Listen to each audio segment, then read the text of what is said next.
Seigneur, tu es l'alpha et l'oméga, le commencement et la fin. Ta parole nous dit, sans toi, nous ne pouvons rien. Nous voulons te dire merci. Ce n'est pas nous qui t'avons choisi, mais c'est toi qui nous as choisi premièrement. Nous te disons merci parce que tu nous aimes tels que nous sommes. Tu nous as lavés par ton sang précieux. Merci pour tout ce que tu as accompli sur la croix pour nos vies, Seigneur. Nous te sommes reconnaissants. Nous n'avons rien à t'offrir si ce n'est que te dire merci pour cette belle journée qui commence, cette belle matinée. Sois loué à jamais. Nous te recommandons ce programme. Seigneur, nous voulons vraiment que tu puisses nous édifier. Nous prions pour que tu nous donnes des révélations.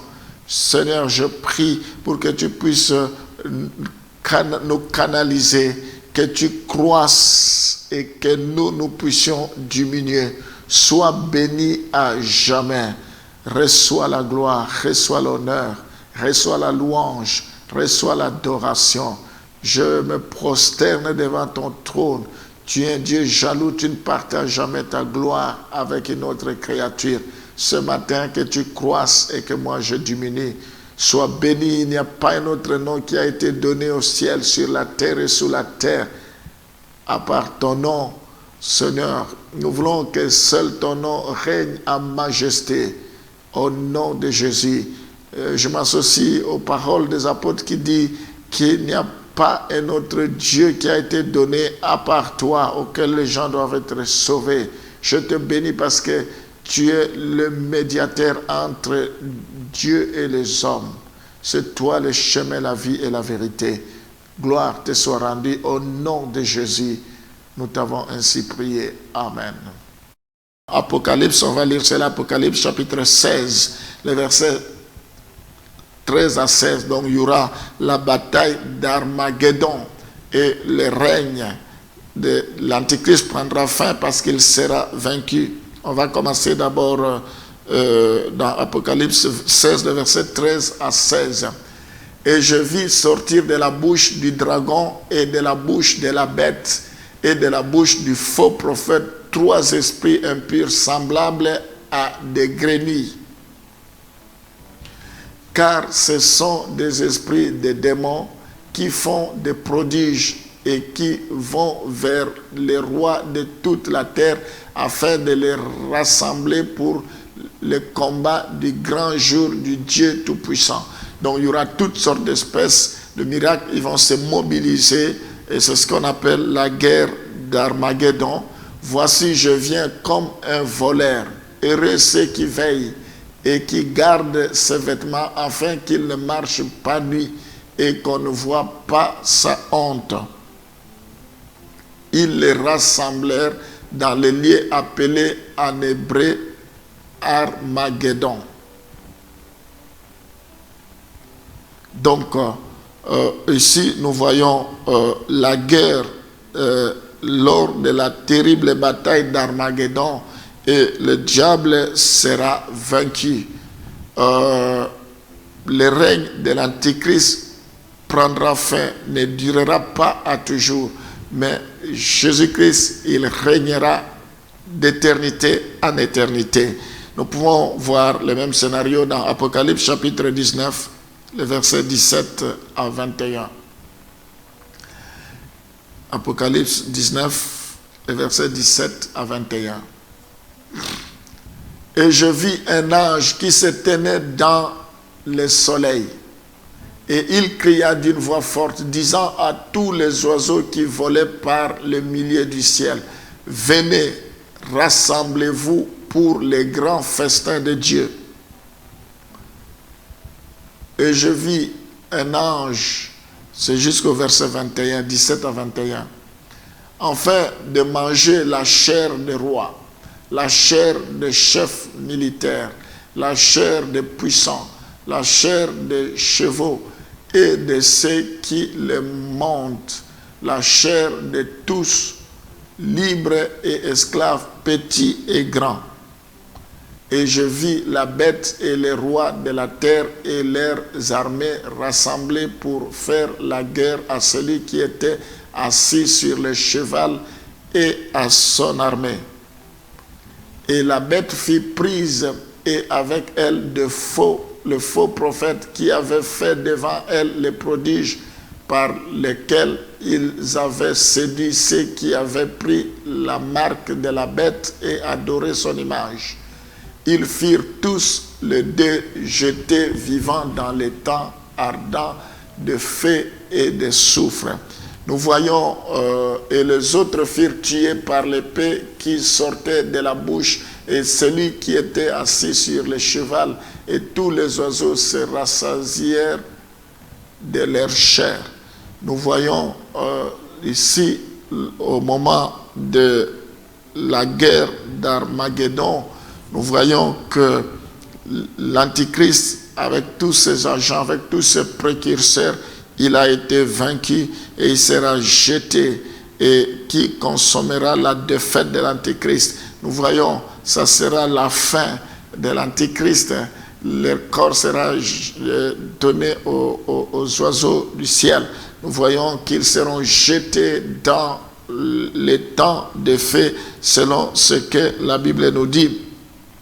Au verset 20, Apocalypse 19, le verset 20, c'est ça, où l'Antichrist et le faux prophète seront alors jetés dans les temps de feu. Et la bête fut prise, et avec elle le faux prophète qui avait fait devant elle les prodiges par lesquels il avait séduit ceux qui avaient pris la marque de la bête et adoré son image. Ils furent tous les deux jetés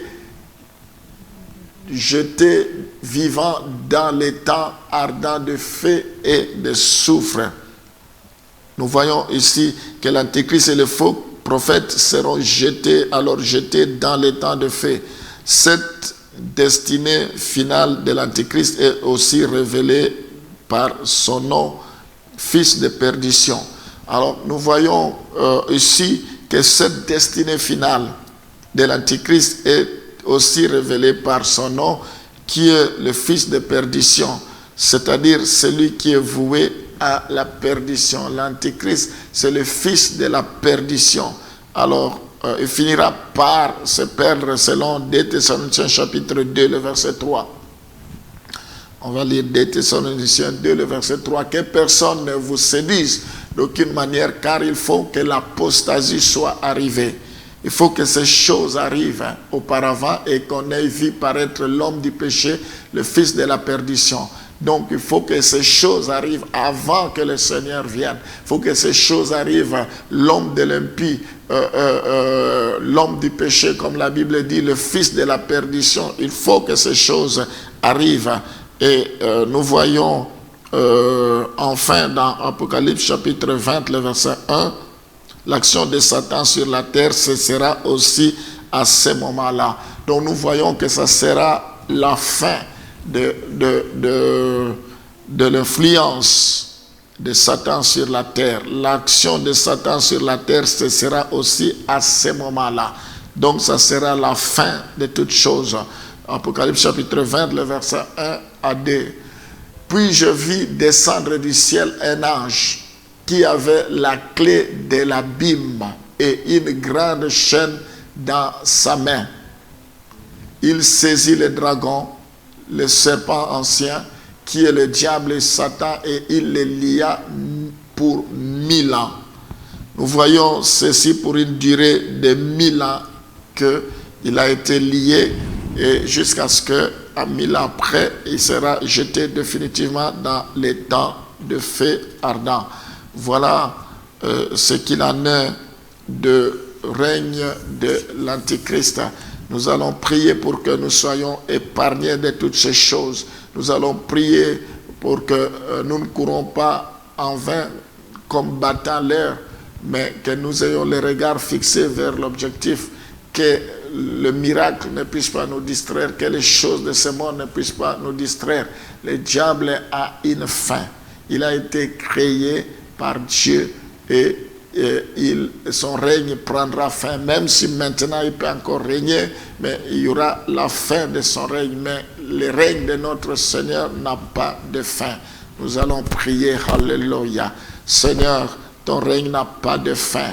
Je prie pour que tu puisses nous épargner contre les manœuvres, les plans, les projets de l'Antichrist, que nous ne soyons pas ses victimes. Protège chacun de tes enfants. Je bénis cet enseignement. Je prie pour que cela délivre, que cela opère le miracle, que les voiles, les écailles tombent, que les voiles soient déchirés, que Seigneur, que cet enseignement puisse affranchir tes enfants. Je bénis tous ceux qui nous suivront, quels que soient les lieux qu'ils nous suivront, Seigneur, qu'ils soient visités par toi, que tu éloignes tout esprit d'antichrist sur leur chemin, dans le nom de Jésus. Manifeste-toi. Je bénis tes enfants. Oui, Seigneur, la Bible dit, cherchez premièrement les royaumes des cieux et le reste vous sera donné par-dessus tout. Nous voulons d'abord chercher les royaumes des cieux, les choses d'en haut. Les choses terrestres sont passagères, mais les choses d'en haut sont éternelles. Sois béni à jamais. Bénis tes enfants, bénis ces programmes. Au nom de Jésus, nous t'avons ainsi prié. Amen.